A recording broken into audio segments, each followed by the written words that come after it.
Good evening. I'm Peggy. I'm with North American Dark Skies, Wisconsin Aurora Hunters, and Michigan Aurora Hunters. I am finally healing up. I got my voice back, sort of, and I can finally talk again. Um, I'm going to start tonight with a real quick lecture. We have a lot of newbies coming into our groups, a lot of people that don't know about Aurora hunting. And so, for those of you that have heard this, I'm sorry. But I'm going to remind you that you need to be sharing this information and you need to be putting this out here for the people that are new. And you need to be sharing it with your friends and your family so that we create a safe community. There has been a problem in our community with some unsafe behaviors in some areas that I have seen, and it needs to stop. And sometimes it's created by people that just are new to this and don't know anything.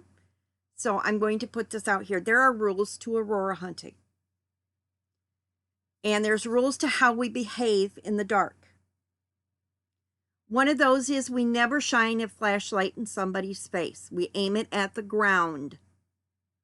Never ever do you shine somebody in the face. That's rude. And it blinds them. And it's hurtful. We do not park on both sides of the road. And this is common sense. If a car is coming down the road and you have cars parked on both sides of the road and somebody steps off in between those cars, that oncoming car has nowhere to go to avoid hitting that person. So we always only park on one side of the road. So if somebody has to swerve to miss somebody, they've got the other lane of traffic, the other side of the bank of the road to hit, to miss hitting somebody. You park on the same side of the road as you're going so you don't have to cross the road in the dark. And we advise that you go to a lumber yard, Menards, any of your lumber stores, hardwares, they will have a safety vest. And a lot of those safety vests are really cool because they have great big pockets in them. So you can fit camera lenses and flashlights and keys and extra things in your pockets and have your hands free to walk. So, and the best part is if you've got a reflective safety vest on, it doesn't matter where you are, if people are going to see you and avoid hitting you with a car. So if you're in a busy area, you're in a parking lot, whatever, a car comes into that parking lot, they're going to know you're there. Your reflective vest will let them know you're standing there. So I would advise getting one. It keeps everybody safe.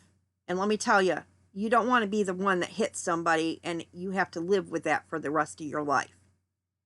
Just saying. And you don't want to be the one getting hit either. I'm sure all of you want to have a nice life. Okay, when we're in our state national parks, I have seen a lot of abuse of parking going on. Just because it's busy is not an excuse to ignore the parking rules. It's not a free-for-all. You don't park in the handicap unless you have a handicap parking pass. We have handicapped people out there Aurora hunting, and they need those spaces. There are limited places handicapped people can go at night. You leave those spaces open for them. There are only very few places that are hard surfaces that people with walkers and wheelchairs can get out on, that they can enjoy the auroras. You don't park those areas full. You don't park in no parking zones. If it says no parking, it means no parking.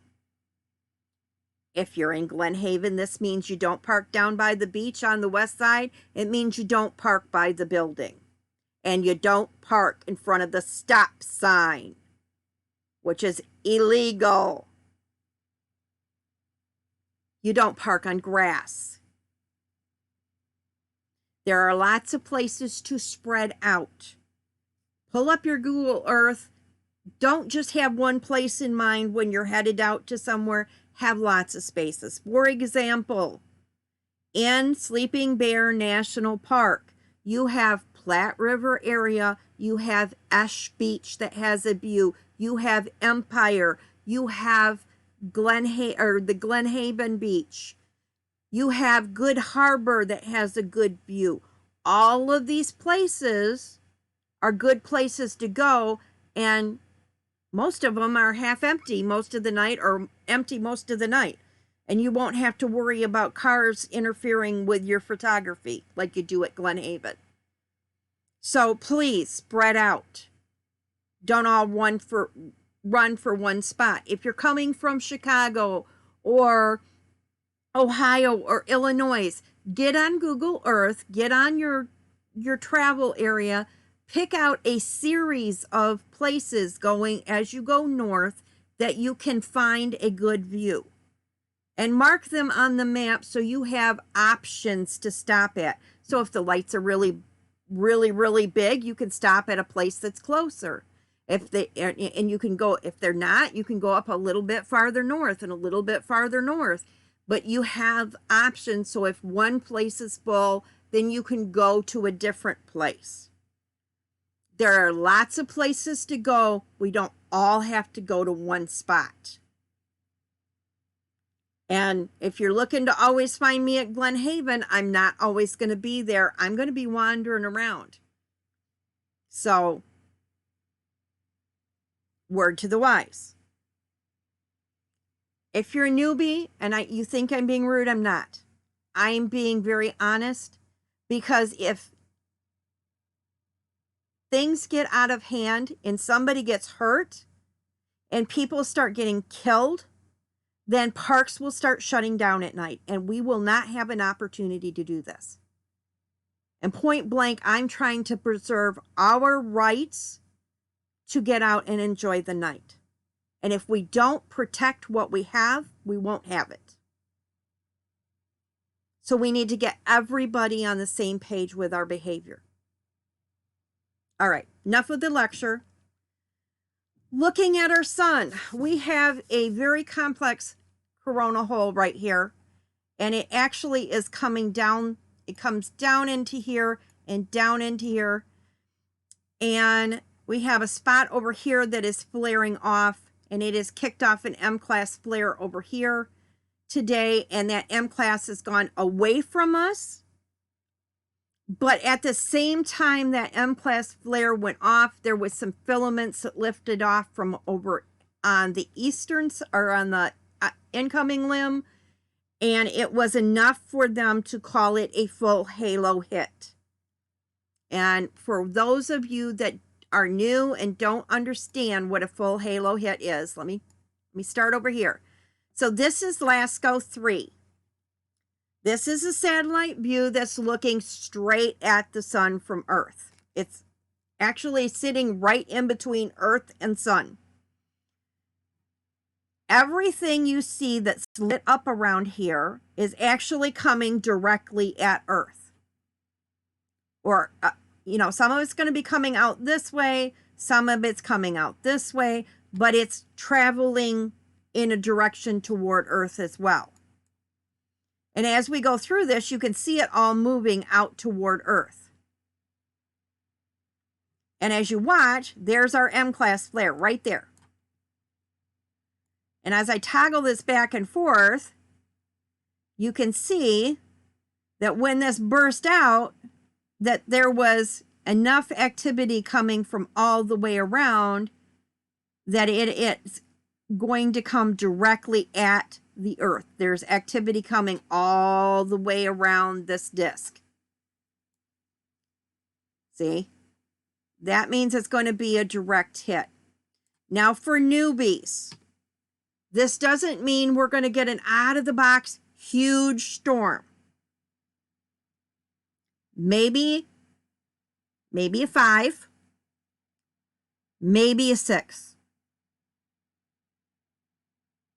We have a coronal hole stream, and this is going to create what we call a snow shovel event. So we have a coronal hole stream that's coming at us. It's going to be hitting at the same time that the CME does.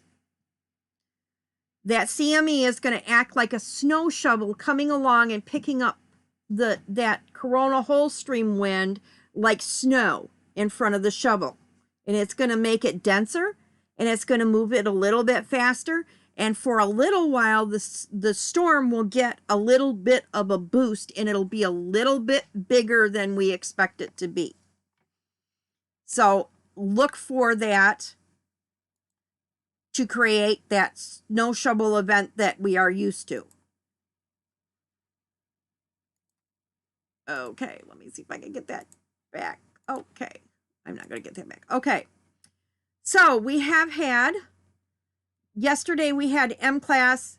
The X class is going to be a complete miss. It was from the sunspot region that was rotated out of view completely. It's not going to hit us, but the M classes that hit today and the C's that hit today have a good chance of hitting us. Oh, where I wanted to go. Hang on here. I want to. We have had a series of CMEs, and one of them is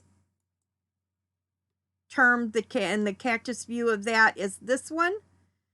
And you can see here we've got the wind coming out, solar winds coming out, plus the plasma from the CME right here. And it is going to be a full halo hit, and they are calling it a 4. So it's elevated, and they think the ones yesterday, there may be a slight chance of a full halo. Slight, not a guarantee. All right. Oh, where am I? Oh, sunspot regions. Yes, we need to discuss these. Okay.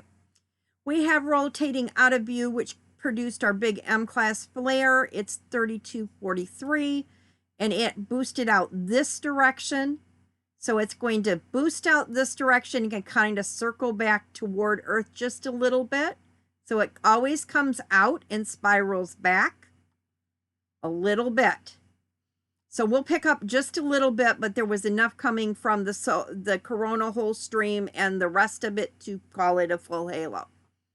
This is 3242. This is our big solar spot region that's really active, and it's electrically connected to 3240. And we have some filaments down in these areas that we need to keep an eye on. The highest chance we have of getting our best chance and our most active sunspot right here is going to be 3242, and it is starting to this is getting really complex here. And I think this is going to develop a little bit more as it rotates into Earth facing, because it's going to have we're the closest to the sun we're going to get right now, and we have a really strong magnetic connection, and the moon is slightly behind us right now, and it's full.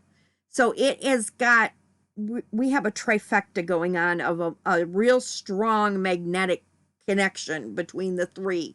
The Earth, the sun, and the moon is in a really strong magnetic connection right now.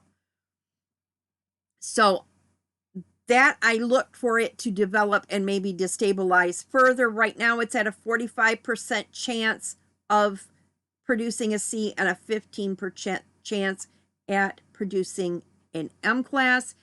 And I do think it will continue. This is the one I think will develop because it keeps getting an electrical boost. And I think this one is going to grow. And it's saying it's growing in size. It's developing.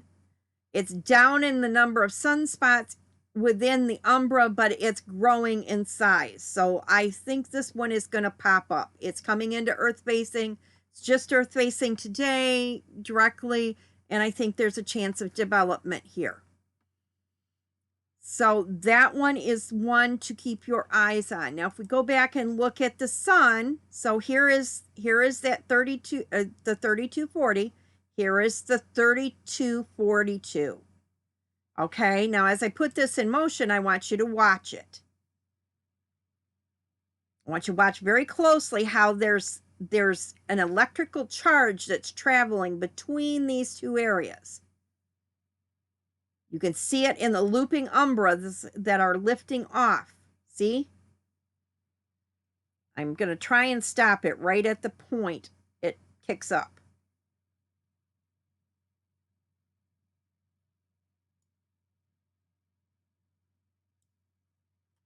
You can start to see here the charge that's coming from there and reaching across.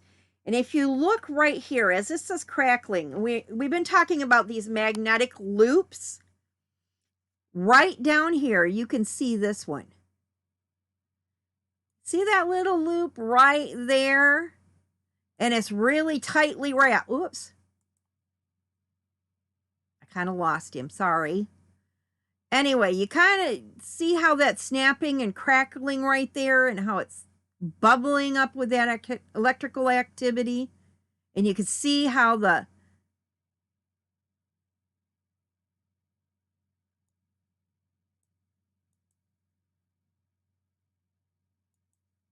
you can almost see the electrical activity changing.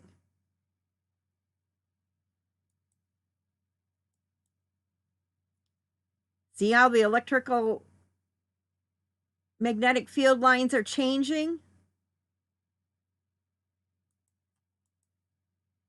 There's a CME. There, I was able to stop it exactly the right moment. Okay, here's one of your CMEs, and here's the plasma being thrown off from that CME and lifting off from the surface of the sun. That's where we had magnetic reconnection. That's where that umbra lifted up, that little loop lifted up off the sun, and it lifted high enough that the top part of the loop could break away from the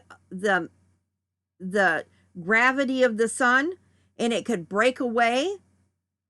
And that's the top part of that loop leaving the sun, and the bottom part of the loop snaps back together, and when it does, it creates an explosion that pushes that top part of the loop away and creates this CME where you could see all this plasma leaving the sun. Now, as active as this is getting, as this rotates into Earth facing and becomes more into that magnetic connection, I look for this magnetic loop down here, or this filament, to destabilize. This right here is magnetically charged. You have something right here that's a filament that's developed here. I look for this to develop, and as this develops, this will destabilize that filament. That will let go. I wouldn't be surprised if this filament lets go. And those are going to create some significant CMEs. So over the next week, I would not be surprised for some more activity to happen.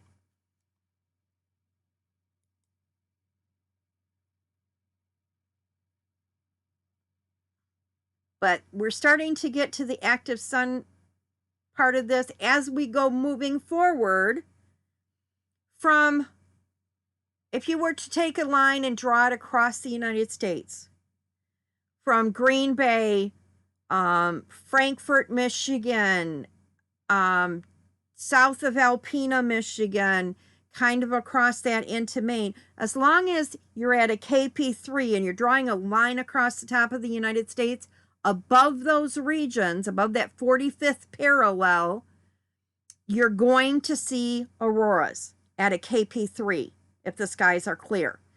Now we're going to get into that season for the next 5.5 months that if it's dark, we have a KP3, get out there and start looking, because there's going to be nights that we're going to get things that we don't expect to get. If you're not out there, you're going to miss it. That's just the way it's going to go. We should get more activity this month. I predict we will. Maybe toward the end of the month, if this comes back around. We had a real active period about a week and a half, about a week ago. And as that rolls around, you're going to back it up 3 days. So if it was around the 27th, you're going to back it up around 3 days. It's going to be around the 22nd, 23rd. I would look for that activity to come back around if it's still well developed. Remember, the forecast long term, the 27-day forecast, is based on coronal holes. We cannot predict CMEs until they have happened. So the 27-day forecast is only on coronal hole streams.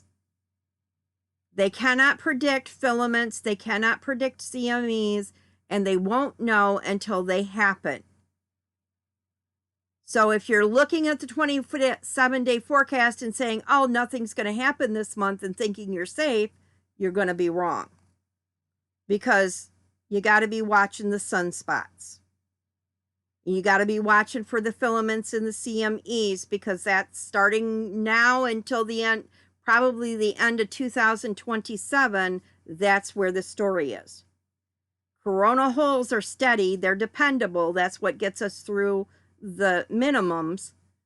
But the story and the big storms are going to come from the sunspots. And we're getting into the time they're going to start mattering. So I'm going to leave you with that. Oh, forecast. As far as I can tell, tonight, Wisconsin is probably the clearest that they're going to get.